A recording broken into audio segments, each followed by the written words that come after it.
Je voudrais franchement remercier tous les députés qui ont pris et qui ont soulevé des questions importantes qui relèvent des questions sociales, surtout relevant des Sénégalais de l'extérieur, relevant des questions aussi relatives à ce projet de loi.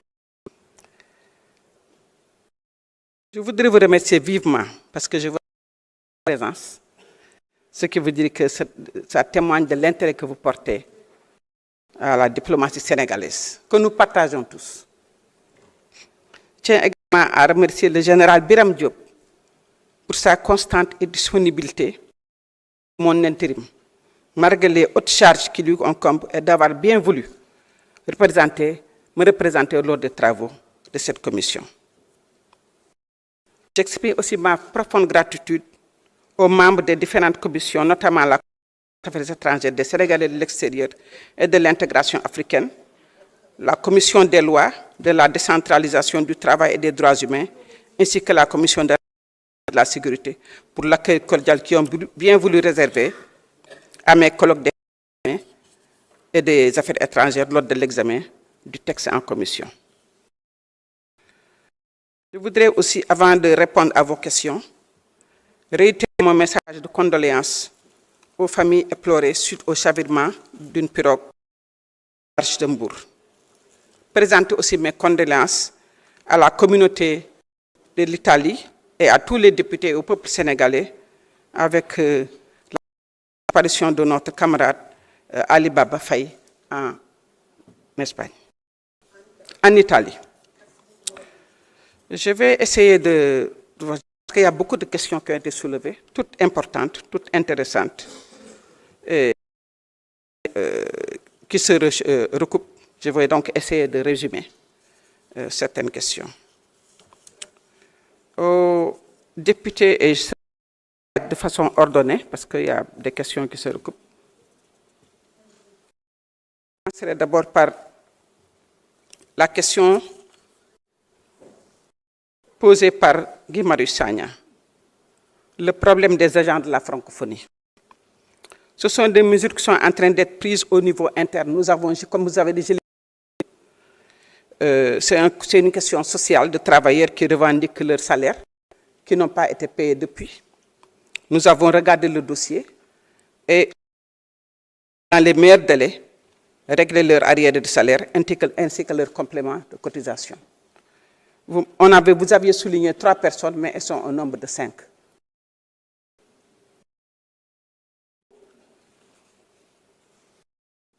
Pour la décision de la fermeture des bureaux économiques qui a été soulevée aussi. En fait, la décision a été actée depuis juillet 2020. Le dispositif en charge des questions économiques est assuré présentement par les conseils économiques qui sont au niveau et qui assurent en fait la politique économique étrangère du Sénégal. C'est une question du Dr Mahmoud Diop. Donc c'est une décision qui avait été actée depuis 2020. Pour la situation des Sénégalais qui sont en situation, dans une situation en provenance du Maroc et qui demandent à rentrer au Sénégal, ces compatriotes bénéficient de l'assistance de notre consulat à Dakhla. C'est organisé en collaboration avec le Royaume chérifien et l'Organisation internationale des migrations. Cette année déjà, 538 personnes ont été ramenées du Maroc. Et un vol de 60 compatriotes est prévu le 12 septembre par l'OIM. Les efforts vont se poursuivre parce que nous devons discuter avec les autorités mauritaniennes pour nous permettant de passer par le Maroc et nous sommes dans cette voie-là. La question des visas a été soulevée par plusieurs d'entre vous. Et nous sommes tout à fait d'accord avec vous qu'il est important que le Sénégal revisite la question des visas gratuits et qu'on essaie de mettre en œuvre une politique de réciprocité. Nous sommes en train d'examiner cette question. En fait, la loi par rapport au visa, c'est-à-dire au fait que les Sénégalais qui doivent, les étrangers qui doivent venir au Sénégal et qui les pays appliquent un montant pour payer les visas. Cette loi-là n'a jamais changé. Juste une décision politique qui avait été mise en œuvre et nous sommes en train de l'examiner. Pour la question du bilan qu'on peut dresser sur le FOCAC.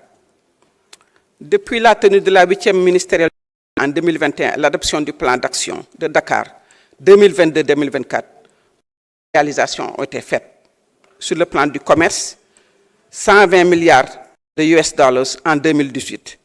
Les agences commerciales sont passées de 280 milliards en 2023. En plus, pour renforcer les exportations africaines, la Chine a accordé une exception douanière à hauteur de 98% en faveur du paiement, dont 33%, dont 33 africaines. Donc il y a eu quand même des accords assez intéressants aussi sur le plan de l'agriculture, qui a été de favoriser la modernisation de l'agriculture en Afrique pour créer aussi des joint ventures avec les entreprises africaines. Pour la suite des passeports, vous savez que les passeports nationaux, ordinaires, sont délivrés par le ministère de l'Intérieur. On travaille à l'étranger avec les consulats pour produire ces passeports. La situation était quand même assez catastrophique lorsque nous avons par rapport, et il y a eu beaucoup d'efforts qui ont été faits. Le secrétaire d'État, comme vous le savez, rendu dans plusieurs pays, surtout en Espagne, pour accompagner la production de passeports, parce que le gouvernement espagnol avait promis de donner des papiers aux Sénégalais, aux étrangers vivant en Espagne. Donc, plus de 4000 demandes en attente ont été réglées. Et en fait, avec le ministre d'État, on a pu mettre 8000 tableaux et de laminats à disposition. Je peux vous donner quelques statistiques ici par rapport aux actions qui ont été effectuées. Au Portugal, du 16 au 29 mai, 393 passeports ont été produits. En Russie, du 23 au 4 mai, ont été produits. Au Koweït, 28. Aux Émirats arabes unis, 211. Du 5 au 10 mai, au 10 juin, du 5 mai au 10 juin 2024, les passeports ont été produits. Au Cameroun, du 5 au 18 juillet 2024, 447 passeports ont été produits. Au Brésil, et pour le Brésil, du 10 au 24 juillet 2024, 810 passeports ont été produits. Les actions qui sont encore prévues suivront par la suite en Libye et en Tunisie, du 15 au 30 septembre 2024, la juridiction de Malaisie, Thaïlande, Vietnam, entre le 20 octobre, en Chine à compter du 18 septembre, en Turquie au courant du mois d'octobre. Donc nous sommes en train de faire, parce que nous comprenons la situation difficile où se trouvent les étrangers sénégalais à l'étranger lorsqu'ils n'ont pas, par devers eux, leur passeport. Ça leur empêche d'envoyer de l'argent, ça leur empêche de continuer leur contrat et de travailler et de vivre avec autant de sécurité que possible dans les pays où ils se trouvent. Donc nous sommes en train de tout faire pour répondre avec le ministère de l'Intérieur à la désignation, à la production de ces passeports.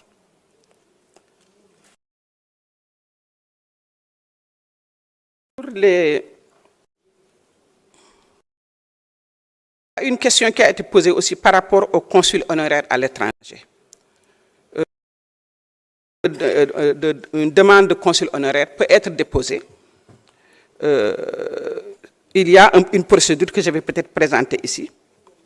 Il faut une demande de candidature, avis et observation de notre ambassadeur de juridiction, enquête de moralité qui devrait être faite par la DRN, un compte rendu que nous allons présenter au président de la République à partir de la DRN.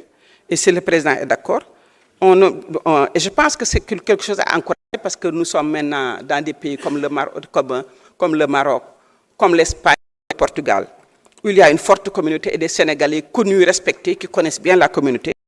Nous devons encourager qu'il y ait des consuls honoraires sénégalais, binationaux, qui puissent se présenter et qui connaissent bien la communauté. Donc je pense que ça, c'est une procédure qu'on va partager encore, qu'on puisse identifier des consuls honoraires sénégalais. ou binationaux. Pour les procédures administratives diplomatiques dans l'ouverture du consulat général du Sénégal à Barcelone, elles sont parachevées, de même que les ressources financières qui devaient être affectées sont déjà disponibles. Le personnel nécessaire du poste est déployé, donc l'ouverture est presque effective. La prise en charge des besoins consulaires des Sénégalais résidant à Barcelone a réellement commencé et la question de la cartographie est aussi en cours. Je voudrais un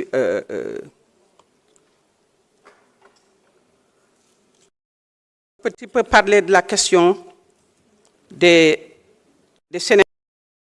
On a aussi parlé d'autres préoccupations par rapport aux véhicules. C'est notre véhicule qui seulement dure 8 ans et il y a des propositions de 15 ans. Je pense que c'est aussi des questions qui vont être étudiées et on va vous revenir. Qu'est-ce que je pense que...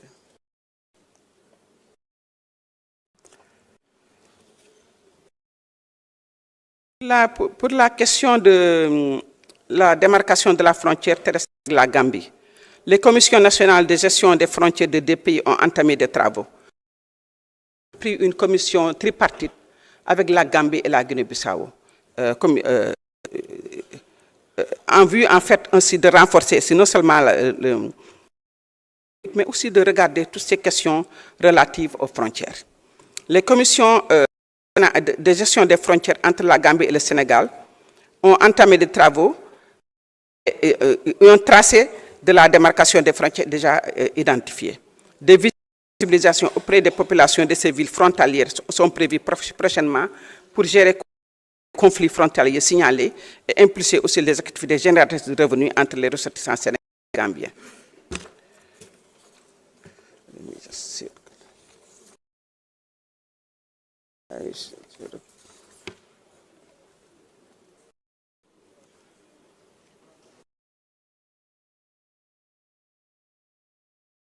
Alors, il y a la question qui avait été posée aussi par rapport à la portabilité des droits de sécurité sociaux des Sénégalais travaillant de manière régulière à l'étranger. Bien sûr que la question de l'emploi relève du travail, mais bon, pour la portabilité des travaux de sécurité, pour assurer cette portabilité, il faut qu'une convention spécifique de sécurité sociale soit inclue entre le Sénégal et le pays concerné. C'est le cas, par exemple, de la France, de l'Espagne, du Gabon, du Mali. Cette portabilité peut aussi être mise en œuvre à travers certaines conventions parce que les deux pays ont adhéré, surtout le Sénégal. Par exemple, la convention de Cyprès, la convention de la CEDEAO. Des échanges sont en cours avec la direction des négociations pour la signature de telles conventions entre l'Italie, le Brésil et le Mali. Je pense que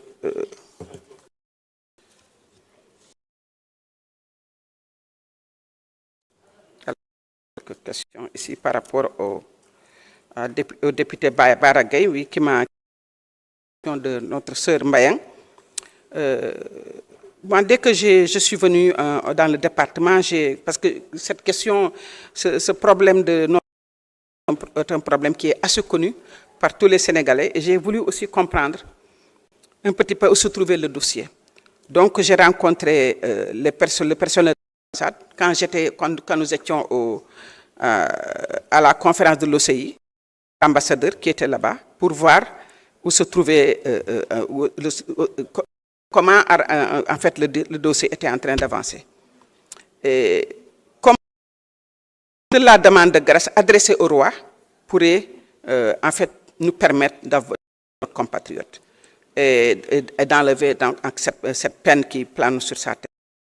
Et je pense qu'il y a toute une procédure qui est là, en place, pour essayer de trouver une solution en demandant cette grâce au roi, que l'autre enfant qui est encore mineur atteigne la majorité. Parce que nous savons que si les deux enfants atteignent la majorité tous les deux, ça va être beaucoup plus. Ils pourront prendre cette décision que leur père est déjà en train de pousser. Donc, exprimons notre solidarité à Mbayang et à toute sa famille. Et nous continuons à prier aussi pour qu'il y ait une fin heureuse dans ce assez sensible.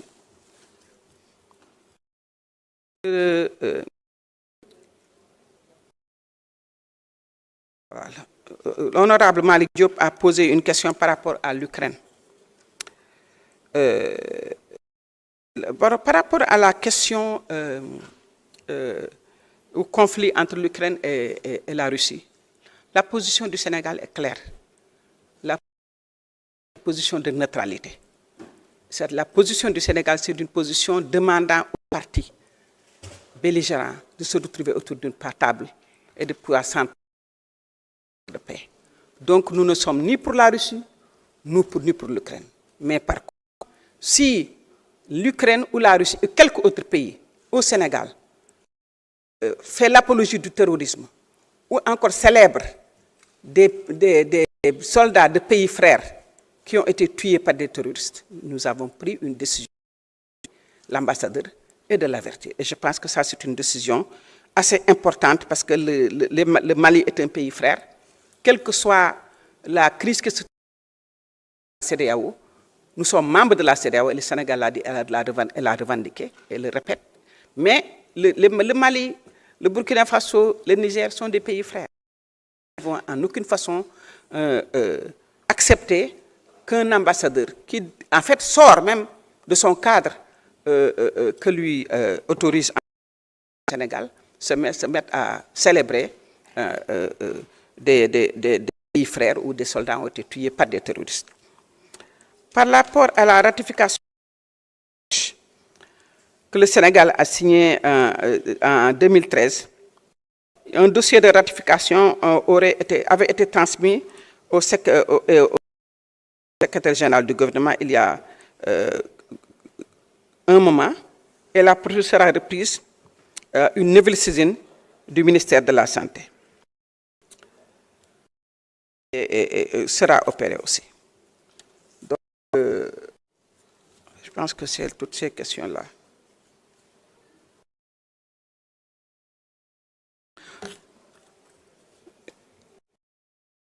Excusez-moi, je viens je suis encore sous le jet lag après avoir quitté la Chine. Il est mon organisme, donc vous comprenez que je suis un petit peu... Mais bon, je pense que j'ai répondu à la plupart des questions. Le passeport diplomatique, voilà. Ça, c'est une question sur laquelle il faut réagir peut-être.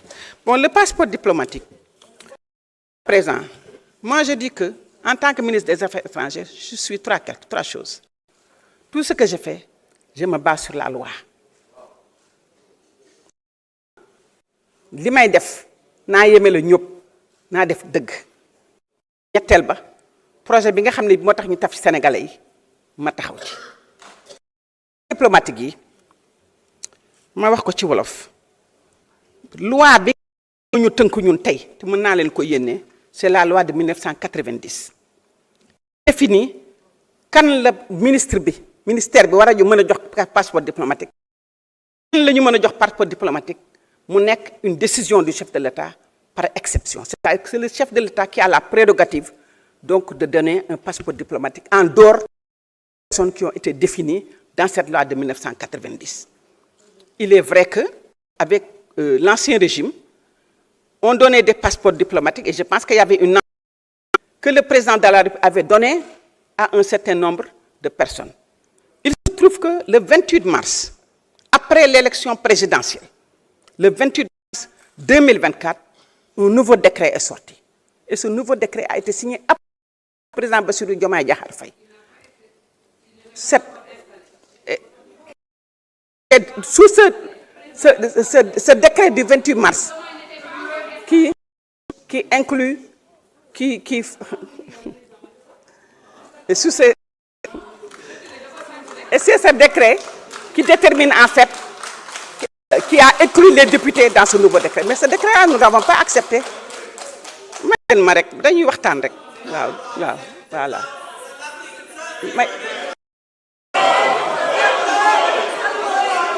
S'il vous plaît. Madame le ministre, vous continuez là.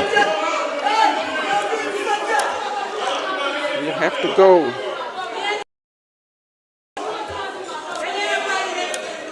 Donc,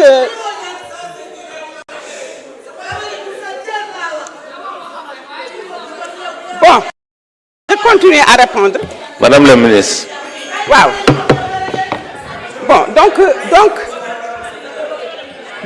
donc la question du passeport, nous avons produit un nouveau projet de loi remis au président pour qu'il puisse revoir cette loi, qu'on puisse l'élargir le maximum possible et que c'est le président de la République, s'il y a des exceptions, qui va donner, comme ça se passait avant.